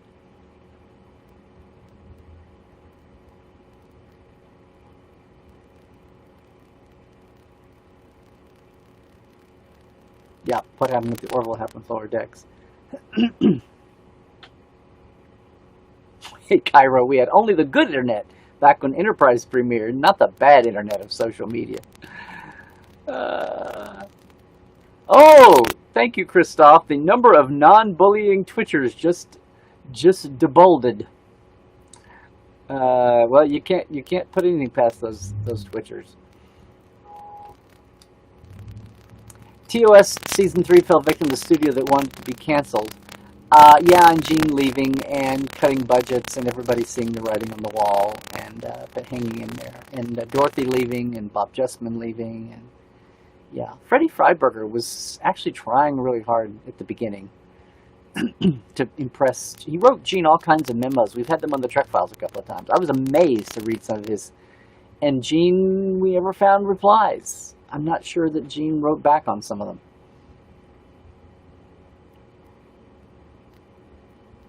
Mariner served on the D, which contextualizes a couple of things. She did. Is this out there? Alonzo? Has that been said somewhere? That would be interesting. Are you kidding? Unpopular opinion. Scott says, I actually prefer more McFarlane humor in my McFarlane shows. We already have a TNG. Orville lost my interest when it started trying to out TNG, way more seriously. Right, a second-rate TNG retread than having its own ridiculous... Oh, boy, that would get you going on it. Yeah, name-dropping at the end. Klingon blood wine instead of Romulan whiskey ale. Was the ale whiskey a retcon? I don't know, Brian. I'm laughing and saying they're both. You know, Romulan ale is only in the round decanter, and Romulan whiskey comes in that, like glass grape bunch looking decanter with the little round knobs here.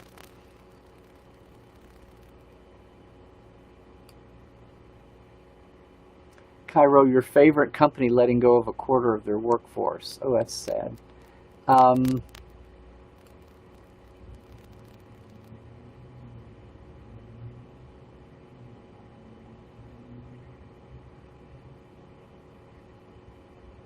Jalen, I saw that Orville's season 3 is its last. There's a lot of investment in sets, and Hulu hasn't even been able to reap the promotional gravy out of having it. So I can't believe that Hulu would scrap it unless they're so dire that they've got to keep originals. The Orville is a known quantity that has a built-in fan base and growing, rather than trying to develop something else, even if it's a little cheaper. So I can't believe they would scrap the Orville before it's even had time to get its legs and get their investment back. They've spent money on it. My gut reaction, unless something insane has happened behind the scenes we don't know about, is that they would at least let one season run before they canceled it.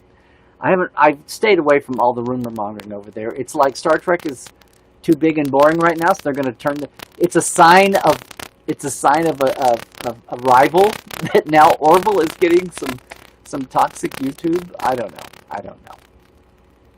Interesting to know what Ralph Bakshi says about Lower Decks. I thought Ralph Bakshi died.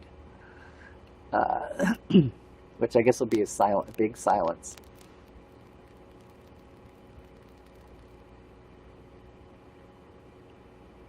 Scott says every element of Orville feels like you could translate it to a superior episode in TNG. Yeah, but there is no TNG. Yep.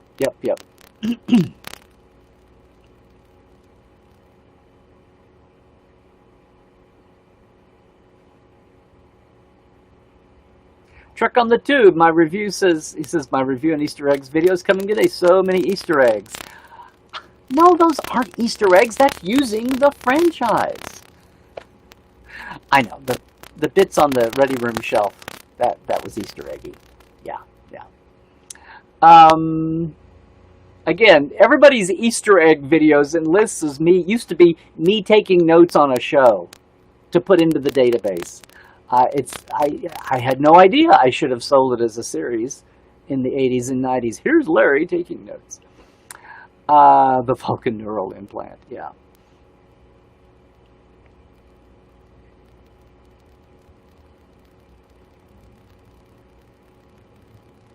Voyager is the highlight of Voyager. How dare you not like the show I like? Was it something I said or something somebody else said? Truck on the Tube. Mechanical pointed ear. Yep. Meeting a recent cyborg. Yeah. I've never met a recent cyborg before.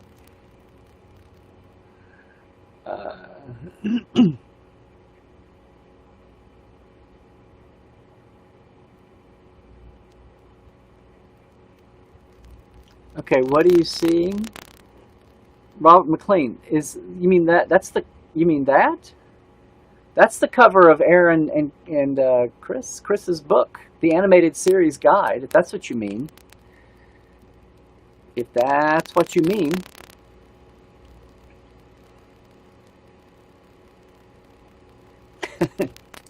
You hate how unreasonable people are. I hate unreasonable people when they're unreasonable about unreasonable people. Trek on the Tube. -3 out of 10 makes nonsense. Well, of course. Of course. It's like saying something's below absolute zero. Yes. So much detail in the backgrounds, in the sets, and the props. Yes.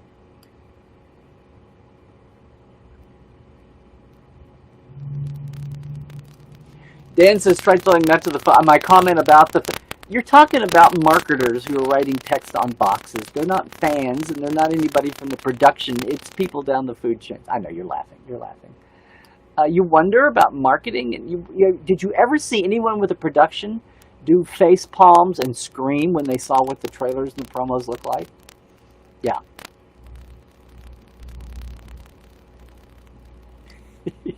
Scott. I agree. Scott says, I know people bash Kurtzman, but I'm from the more classic, much-loved, and very comfortable Berman bashing era. Oh, so none of you guys go back to the Freiberger bashing era? Apparently not. Oh, yeah.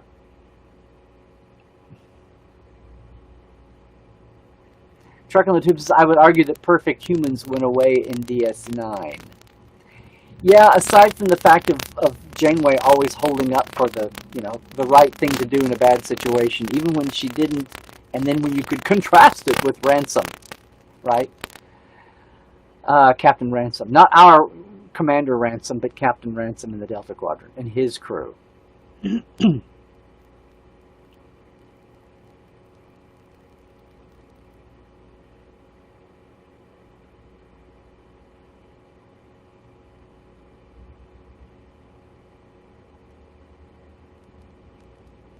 Yeah, Jared, I wish people would remember that there's 300 years of a universe here. I screamed for a Robert April series, a launch of the Enterprise. I've screamed for, I think a lot of people, for a Romulan War, a definitive Romulan War founding of the Federation saga.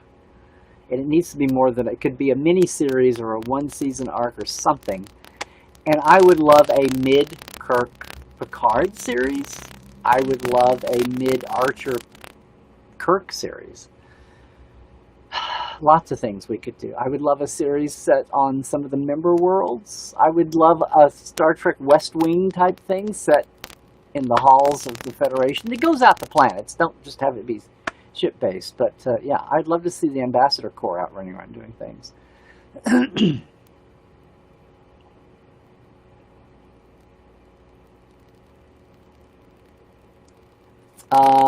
Thank you, Michael Peter McDevitt. Hello, if this is your first time. Martin Mangel's novel Kobayashi Maru implies the Nimbus dancers for accent. Seeing a lot of new names today, guys. Very good. Hope I'm not dragging here with too many questions. Dan, I'm totally there with the BC era. Doesn't have to be on the B or C, but just something of that era. I want to know what the Station Salem 1 disaster was. I want to know what the Tomed incident was. Obviously, it was Romulans and Federation. There's so much stuff that gets alluded to that's out there. I'm so sick of this canon is an anchor around my neck, blah, blah, blah. If you write it, they will come. If you write it well, they will come.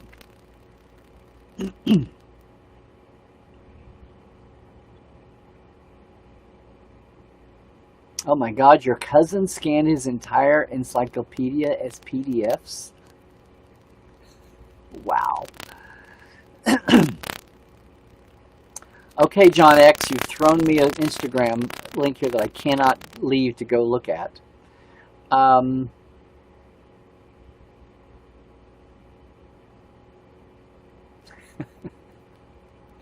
Hey, David. Adrian Jones, hey, man. Good to see you, too. Rotten Tomatoes has bots and downvoting, not accurate. Yeah, too bad they can't do some kind of screener for that. Can't they throw 15,000 captcha levels on Rotten Tomatoes voting?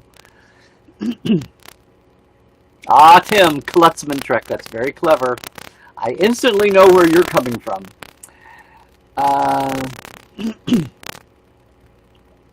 Well, let's all watch and see, speaking of optimism and inspiration, let's just see what's going to be up with Strange New Worlds. And remember what I said at the outset of Discovery, when the news about his contract, when Kurtzman's contract and multiple Treks came out, guys. Yes, Adrian, we're all trying to find. Wow, Trek on the Tubes, you really get into some parrot analysis here. Most people are just yawning. But yes, big picture strategizing there. Speaking of Prodigy, Jalen says, when will it air? Any news? Nothing. They have wrapped the writers have wrapped the first season. There were Instagram pictures. I've saved some. The Benson sisters, the Hageman twins, brothers, had a picture of their wrap party for the writers. So they've written the first season. Now it's in the hands of the It Takes Us 2 Years to Do art staff. We'll see how they do. Everybody commenting more of our later folk on. It's the New York City Comic Con link, and there are Trek panels. We'll give it a look. The virtual New York City Comic Con. Hoping that, yeah, David, hope they find that balance on lower decks. Yes. Yes.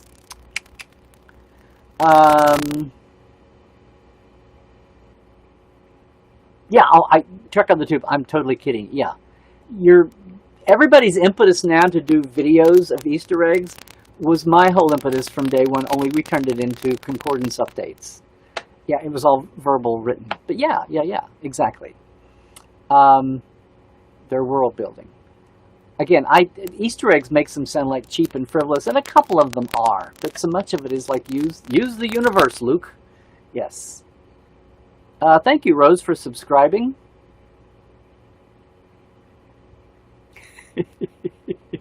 Rose, I'm telling you this, Rose. Rose is saying that there's only 6 Trekland Tuesday lives and 6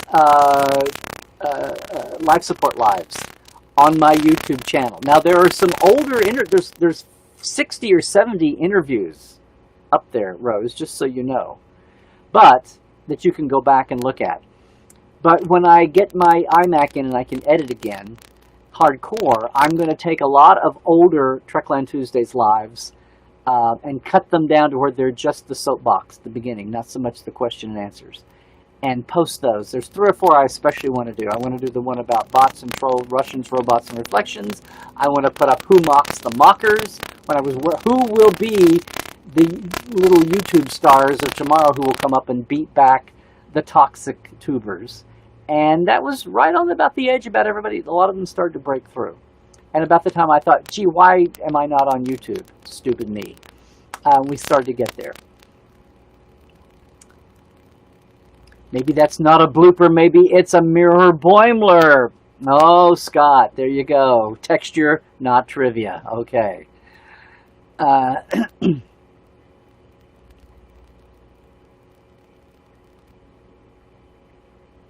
No, Trek on the Tube.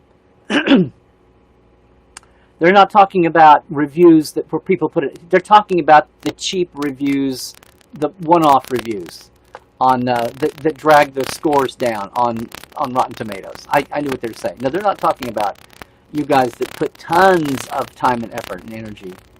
That's not just If they don't jump in to say that. That's what I understood. That was the context. Oh my God, we've got so much going. There you go, Glenn. Rotten Tomatoes rating on Lower Decks: 63% from critics, 32% from audience.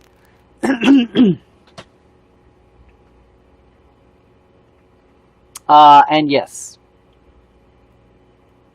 Trek on the Tube pointing up here on the dating here. Yeah, there'll be no movie. Right, they can't release a movie till they shoot a movie. Yes.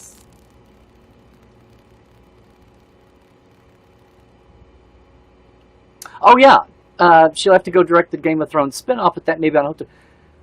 COVID has just thrown everything you thought you knew about timelines and about intentions.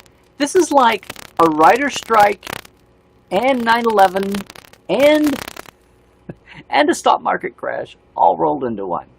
And a world war. Nothing frivolous, nothing frivolous. It's all in service.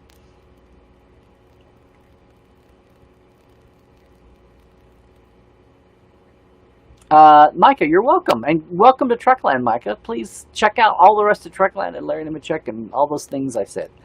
Glad you're here. Robert says, was there ever a script that I knew about that never got made that could be resurrected? Oh, there's lots of scripts. And a lot of people... I've not yet read the Jen Dressen script for the Romulan War. I wish that or something would happen with it. Harv Bennett's Academy script I haven't read. That would have been the new Star Trek VI.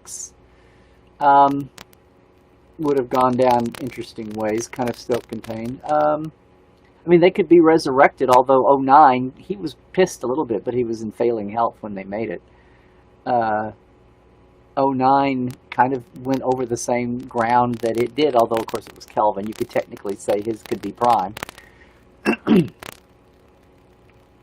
But those are the big two, the Jen Dressen script and Harv Bennett script. And then in the fallow years, lots of people were putting treatments and scripts out for series as well as movies.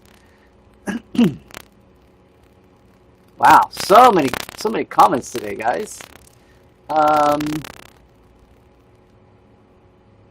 Yep, and we talked about all three of those scripts there earlier. And Ethan's back. I bet somebody answered this already, Linda, but yes, there's a ready room for Lower Decks. Occasionally, it's not I don't think it's a standard thing, but Will hosted it, yes.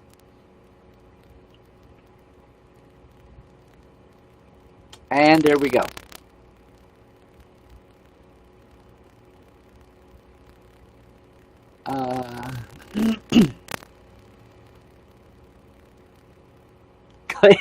Clayton says he just watched Doomcock's response to Lower Decks and was not thrilled at one of every. No, I don't. Already gets paid way too much attention for what he has to offer the world. I wish the market would really assert itself. There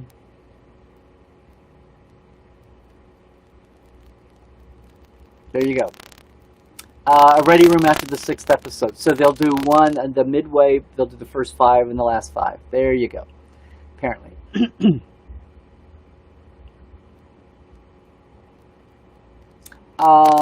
Yep. Truck on the Tube. We're educating everybody about the toxic tubers. And yes, a lot of folks... Now that I have a live element, and maybe if you've seen all my old interviews, and hopefully you'll see the new interviews. I have 30, 40 actor and creator interviews sitting in a pile that I've never touched. Some of them go back 5, 6, 7 years. I had the interview with the first person to develop the Star Trek role-playing game in the 70s, the first licensed one. Star Trek Adventure Gaming in the Final Frontier, the single book with the purple planet on the front.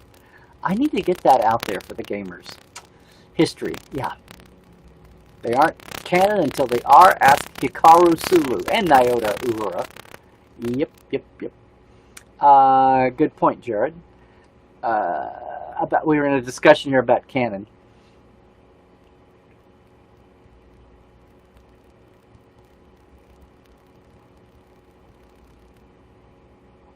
Uh-oh, I'm back into fluttering. Sorry, guys.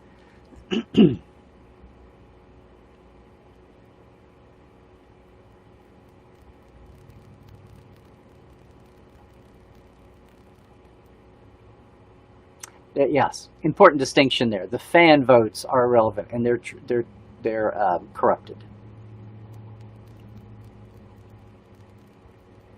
And yeah, Trek on the Tube. The hate. It's the car wreck. It's the rubberneck looky loo thing. People respond to negative emotions faster. It's look around the culture today. You see it all the time now. And Linda chimed in before me, but I chimed in before I saw her. Uh-oh, weird noise. Oh no! Oh no! A weird noise and a crack. Oh no! Oh no! Sorry, guys. Well, we got through most of a show. We've gone back into the era of Facebook cutting me off randomly. Sorry, guys. Sorry, guys. Sorry. We've got horrible things happening. I'm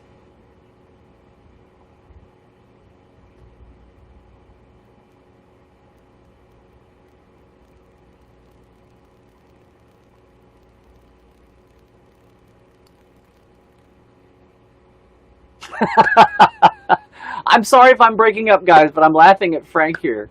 I sure hope in 20 years from now I'm not a question on a game show of who's the last person to go on a Trekland Treks tour. Yeah, me too. Me too. Hopefully we'll be back there.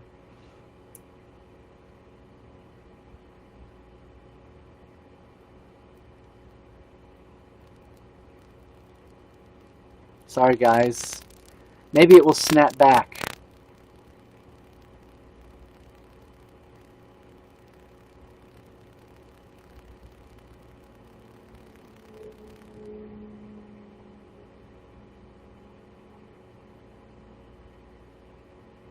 I don't know. Am I going to come back? This is like a mystery. I'm going to come in and see. Oh, thank you, David. See, I haven't sat down with Mike yet, although we're working on something. And see, there's a history to the name Beckett Mariner.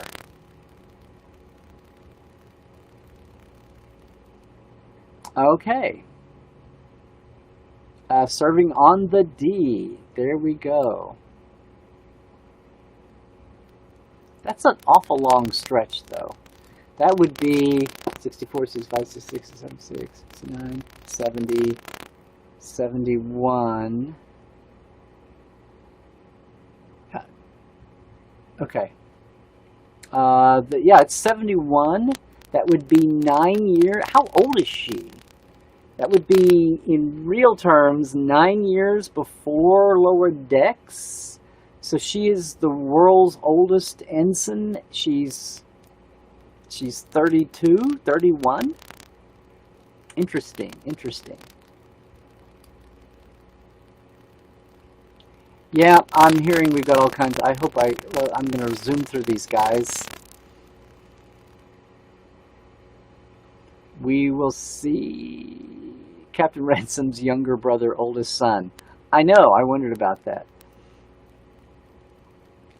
I love a mini-series about Garth the Bazaar. Oh, you cracked me up, Trek on the Tube.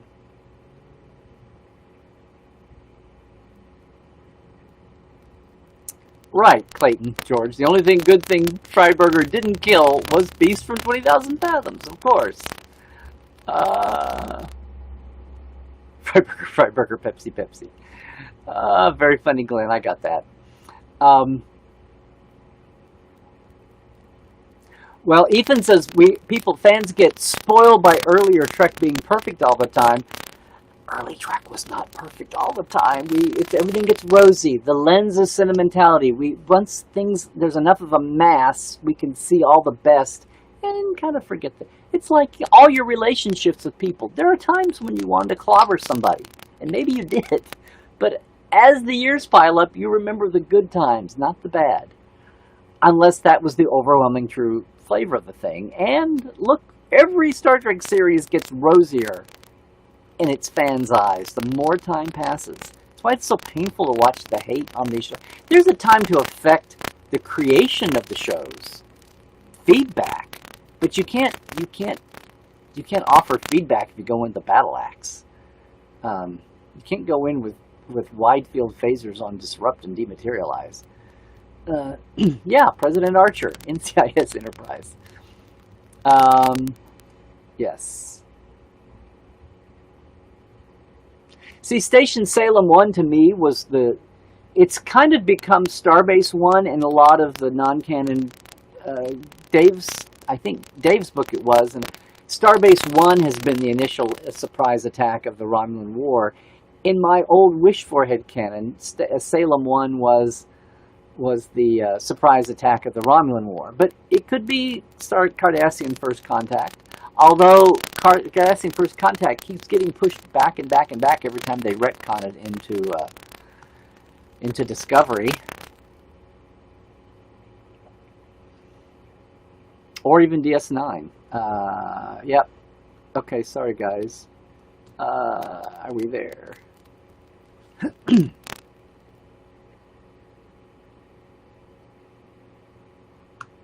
Are we there? Did I just skip over the last ones?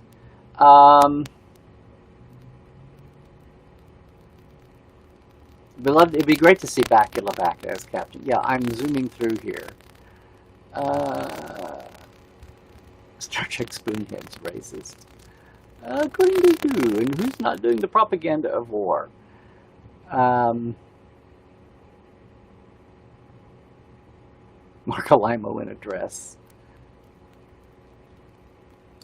Tendi doesn't seem to have those potent Orion pheromones.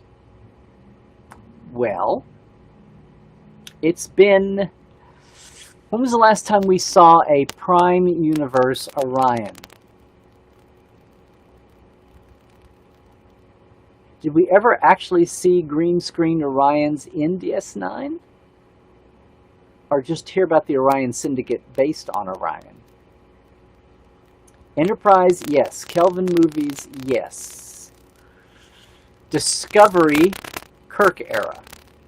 Did Picard have Orions in the background? If they did or not, obviously something in 100 years has happened. The same way we retconned Archer to Kirk's time for Star Trek Continues on my little quickie retcon that everybody loved. You know, Delton's take an oath of celibacy and just deal with it. We'll see.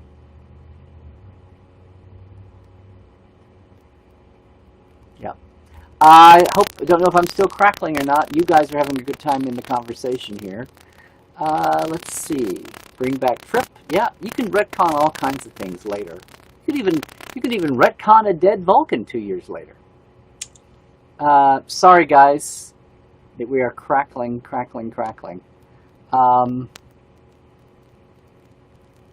Sorry to put you through the pain after having such a great time here. YouTube audio is better than Facebook audio. Oh, wow.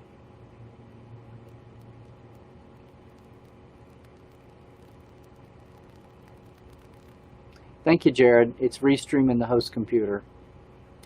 Let's see.